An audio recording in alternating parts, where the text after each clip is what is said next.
ये हमें एक फोर्स सिस्टम दिया हुआ है जिसका कि हमको रिजल्टेंट फाइंड आउट करना है।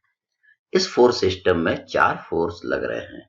एक 10 न्यूटन का, 20 न्यूटन का, 50 न्यूटन का और 40 न्यूटन का, जिसमें 10 न्यूटन हॉरिजॉन्टल है और 50 न्यूटन वर्टिकल है और ये दोनों फोर्स आपके इंक्लाइंड है। ये फोर्स आपको एक इनकमिंग फोर्स नजर आ रहा है और ये फोर्स आपको एक आउटगोइंग फोर्स नजर आ रहा है। तो इसके रिजल्टेंट निकालने के लिए हमें क्या करना पड़ेगा? पहले इन सारे फोर्सेस के हॉरिजॉन्टल और वर्टिकल कंपोनेंट निकालना पड़ेगा। तो देखते हैं किस तरीके से। अगर हम 10 न्यूटन वाले फोर्स को देखें तो ये तो पहले से ही हॉरिजॉन्टल है, इसको रिजॉल्व करने की जरूरत हमको नहीं पड़ेगी। हम 20 न्यूटन वाले फोर्स को देखें, इसका एंगल हमको हॉरिजॉन्टल लाइन से 30 डिग्री मालूम है, तो ये इंक्लाइंड है। इसको हम रिजॉल्व करके इसके हॉरिजॉन्टल और वर्टिकल कंपोनेंट बना लेंगे। चूंकि ये वाला फोर्स इनकमिंग है तो देखिए इसके दोनों कंपोनेंट भी इनकमिंग बनेंगे। हमको इसका एंगल हॉरिजॉन्टल लाइन से मालूम है, इसलिए हॉरिजॉन्टल वाले कंपोनेंट को हम कॉस लिखेंगे, तो इसका हॉरिजॉन्टल कंपोनेंट आ जाएगा 20 cos 30। 20 का एक और कंपोनेंट होगा जो कि इस कंपोनेंट से 90 डिग्री का एंगल बनाएगा। ये देखिए इसको भी मैंने इनकमिंग बनाया है, ये आपका आ जाएगा 20 sin 30। अब 20 न्यूटन वाला हम हटा देंगे। 50 न्यूटन वाला पहले से ही वर्टिकल है, इसको रिजॉल्व करने की जरूरत हमको नहीं पड़ेगी। इस 40 न्यूटन वाले को हम देखते हैं। हमने जो रिजॉल्व का तरीका सीखा है उसमें हमारा फोर्स का एंगल 0 और 90 के बीच में होना चाहिए, लेकिन इस फोर्स का एंगल तो 90 से ज्यादा है, तो पहले हम 40 न्यूटन वाले फोर्स का एंगल 0 और 90 के बीच में ले आएंगे। तो उसको लाने के कई तरीके हैं। मैं क्या कर रहा हूं, यहाँ पे इस लाइन को आगे की ओर बढ़ा ले रहा हूं। तो यहाँ पे मैंने रेफरेंस लाइन कैसी ले ली? वर्टिकल। तो इस वर्टिकल रेफरेंस लाइन से इस फोर्स का जो एंगल आएगा वो आपका आएगा 60 डिग्री। 60 क्यों आएगा? क्योंकि यहां से ये पूरा एंगल आएगा ये 180, ये स्ट्रेट लाइन बनेगा, इसलिए ये एंगल हम कितना लेंगे? 60 डिग्री लेंगे। हम इस 40 न्यूटन वाले फोर्स का एंगल हॉरिजॉन्टल रेफरेंस लाइन से भी ले सकते थे। अगर मैं इसका एंगल हॉरिजॉन्टल रेफरेंस लाइन से लेकर रिजॉल्व करता तो ये एंगल हमारा आ जाता 30 डिग्री। तो आप एंगल 30 डिग्री लेके भी इसको रिजॉल्व कर सकते हैं और आप इसको एंगल 60 डिग्री वर्टिकल से भी लेके रिजॉल्व कर सकते हैं। अब देखिए हम 40 न्यूटन वाले फोर्स के ये 120 डिग्री पहले हटा देते हैं, इसको हटा दिया। अब 40 न्यूटन के हम दो कंपोनेंट बना रहे हैं।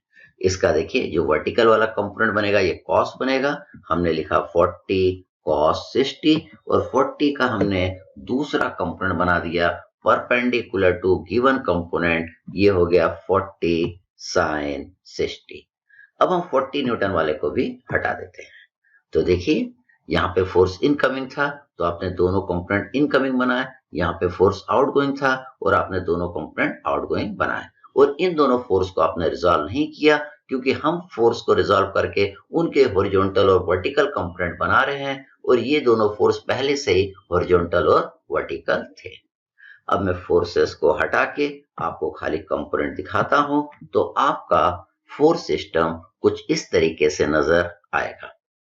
अब हम क्या करेंगे? अब हम इनके हॉरिजॉन्टल और वर्टिकल कंपोनेंट का अलजेब्रिक सम करेंगे। तो देखिए पहले मैं इनके हॉरिजॉन्टल कंपोनेंट का अलजेब्रिक सम कर रहा हूं, जिसके लिए मैं इन तीन फोर्सेस को लूंगा।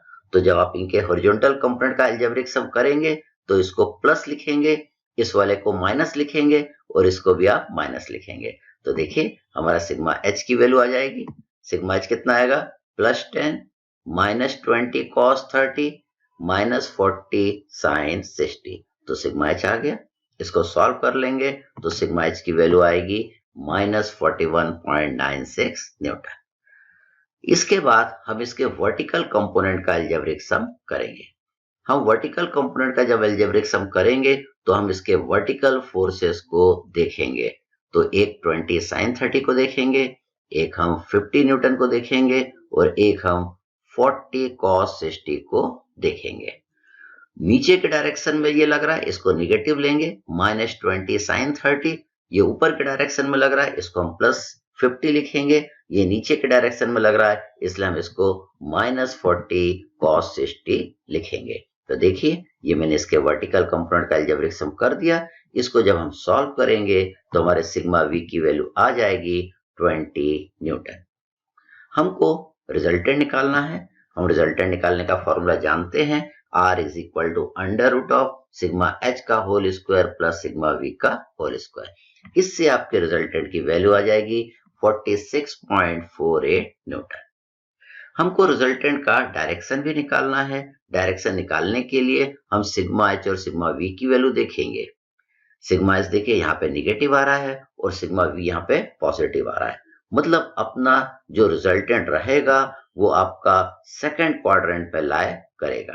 देखिए सेकंड क्वाड्रेंट में किस तरह, अगर मैं सिग्मा एच निगेटिव बनाऊं तो इस तरह बनेगा, सिग्मा वी पॉजिटिव बनाओ, सिग्मा वी पॉजिटिव ऐसे बनेगा। अब इन दोनों का देखिए ये रिजल्टेंट आ रहा है। हम इस रिजल्टेंट का एंगल इस हॉरिजॉन्टल लाइन से पहले निकाल रहे हैं। ये वाला एंगल हम थीटा निकाल रहे हैं। ये थीटा निकालने के लिए हम फॉर्मूला लगा रहे हैं, theta is equal to tan inverse mod of sigma V upon mod of sigma H. इस वाले फॉर्मूले में सिग्मा वी और सिग्मा एच निगेटिव भी आएगा, तब भी आपको हमेशा पॉजिटिव वैल्यू पुट करना है। जब आप यहाँ पे सिग्मा वी और सिग्मा एच की ये वैल्यू पुट कर देंगे तो इससे थीटा की वैल्यू आएगी 25.48 डिग्री। ये वाला है 25.48 डिग्री। कौन से क्वाड्रेंट में आएगी? सेकंड क्वाड्रेंट में आएगी। लेकिन हमें जो थीटा बताना रहेगा, हम ये वाला थीटा इसको बताएंगे। थीटा ये कितना हम लिखेंगे? हम लिखेंगे 180 माइनस थीटा। जब आप 180 माइनस थीटा करेंगे तो आपका थीटा आएगा 154.5 डिग्री। अगर आप खाली 25.48 डिग्री लिखेंगे थीटा तो आपको क्वाड्रेंट भी बताना पड़ेगा कि थीटा 25.48 डिग्री सेकंड क्वाड्रेंट में है। कहां से है? हॉरिजॉन्टल रेफरेंस लाइन से है। लेकिन आप सीधे ये वाला एंगल बता देंगे 154.5 डिग्री तो हमको पता चल जाएगा कि रिजल्टेंट का एंगल सेकंड क्वाड्रेंट में है।